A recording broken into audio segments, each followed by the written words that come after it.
கிடத்தார். அந்த ஞானி எப்படிப்பட்டவர் என்று தெரியுமா? அந்த ஞானி என்ன நிலை கொண்டவர் என்று தெரியுமா? அந்த ஞானியினுடைய அடிப்படை தன்மை என்ன தெரியுமா? இதே சரவணம்பட்டியில் ஒரு வேளாளர் குடும்பத்திலே ராமக்குட்டி என்கிற திருநாமத்தோடு பிறந்த அந்த பெருமகன் எப்படிப்பட்டவராக இருந்திருக்கிறார் என்று வண்ணச்சரபர் சொல்லுகிறார் அந்த பாடலில்.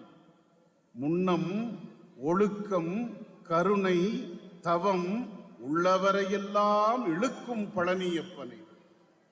இந்த ஊர்ல, இந்த சிற்றூர்ல தோட்டத்து வேலை செய்யக்கூடிய மரபுல பிறந்த ஒரு பெருமகன் முருகப்பெருமானுடைய அந்த அருள் குரல் கேட்டு இங்கே இருந்து பழனியம்பதிக்கு போகிறார். அங்கே செல்லுகிற இந்த பெருமகனாருக்கு வண்ணச்சரபர் தகுதி கொடுக்கிறார். முன்னம், ஒழுக்கம், கருணை, தவம் உள்ளவரையெல்லாம் இழுக்கும் பழனியப்பனே.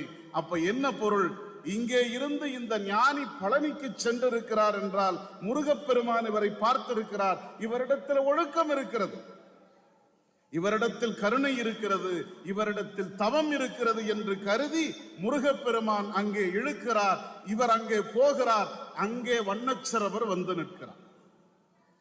வண்ணச்சரபர் வந்து நிற்கிறார். தளலது கண்ட மெழுகது போல, கற்றாவின் மனம் போல கசிந்துருக வேண்டுவனே என்று மாணிக்க வாசகர் அழுததைப் போல குருநாதனை கண்ட மாத்திரத்தில் உடலில் ஏற்பட்ட மாற்றத்தை உணர்ந்து திருப்பெருந்துறைக்கு அண்மித்த போது மணிவாசக பெருமானுடைய உடலில் ஏற்பட்ட தளர்வை போல அந்த குருந்த மரத்தின் கீழே குருநாதன் இருந்து உபதேசம் செய்வதை ஞானக்கண்ணால் அவருக்கு காட்சிப்படுத்திய அந்த சூழலை போல கோவையிலிருந்து பழனிக்கு போன ஞானிக்கு வண்ணச்சரபருடைய காட்சி கிடைக்கிறது.